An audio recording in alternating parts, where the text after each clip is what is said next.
और बड़ी खबर आ रही है एक बार छत्तीसगढ़ से, जहां भूपेश बघेल के घर पर फिर से ईडी ने छापा मारा। छत्तीसगढ़ के पूर्व मुख्यमंत्री और कांग्रेस के वरिष्ठ नेता भूपेश बघेल के घर आज तड़के ईडी ने छापेमारी की है और इसको लेकर प्रदेश में हड़कंप मचा हुआ है।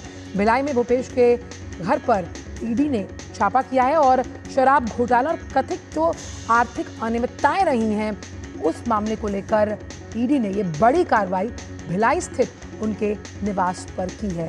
पूर्व सीएम छत्तीसगढ़ के हैं भूपेश बघेल, कांग्रेस के वरिष्ठ नेता हैं और उनके घर पर ईडी की छापेमारी है और इसमें दो अहम पॉइंट्स ये कि शराब घोटाले से जुड़ी कार्रवाई से माना जा रहा है जो तमाम आर्थिक अनियमितताएं रही हैं उससे जुड़े मामले को लेकर ये छापेमारी की है। कार्रवाई को लेकर कांग्रेस कार्यकर्ताओं में हलचल है। सोमेश जुड़ गए हैं ज्यादा जानकारी के साथ। सोमेश, छत्तीसगढ़ के पूर्व मुख्यमंत्री भूपेश बघेल के घर पर छापेमारी की गई है ईडी द्वारा और खास तौर पर इसमें शराब घोटाले को कार्रवाई के लिहाज से माना जा रहा है और साथ ही साथ जो तमाम आर्थिक अनियमितताएं रही हैं वो भी बड़ा मामला है भूपेश बघेल के खिलाफ।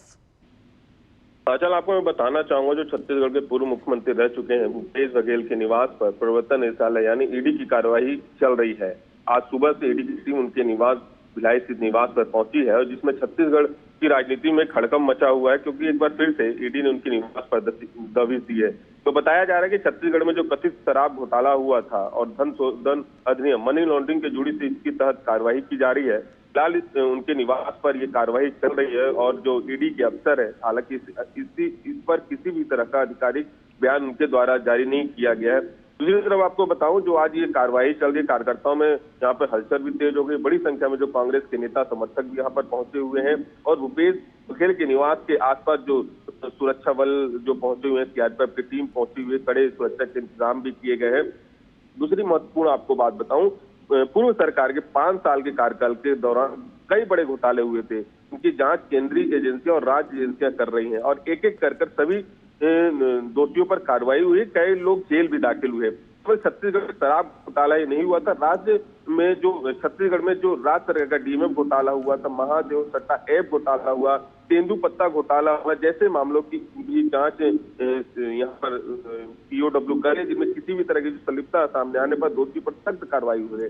बीते 2 वर्षों में इसमें एसीबी ने भी 200 से अधिक भ्रष्ट अधिकारियों को पकड़ा है, जो राज्य सरकार की जीरो टॉलरेंस की नीति पर बड़ा उदाहरण है। दूसरी तरफ आपने देखा होगा कुछ समय पहले ईडी ने एक बयान जारी किया था जिसमें छत्तीसगढ़ में 2019 में 2022 के बीच हुई शराब घोटाले में राज्य सरकार की 2100 करोड़ रुपए का नुकसान हुआ था। एजेंसी का दावा था कि इस अवधि में जो शराब के सिंडिकेट के माध्यम से सरकारी राजस्व को बड़ी जो राशि जेबों में चली जाती थी।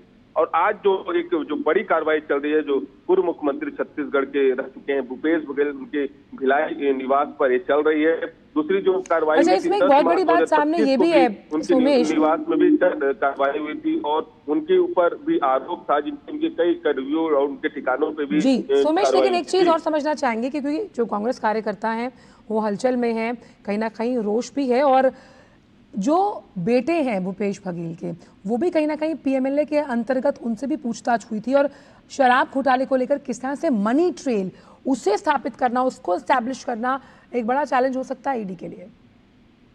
जो एक कार्रवाई हुई थी 10 मार्च 2025 को, जो भिलाई निवास पे जो छापे मारे गए थे, जो पूर्व मुख्यमंत्री भूपेश बघेल है और उनके बेटे हैं, उनके ऊपर भी शराब घोटाले के मामले पे आरोप लगे थे।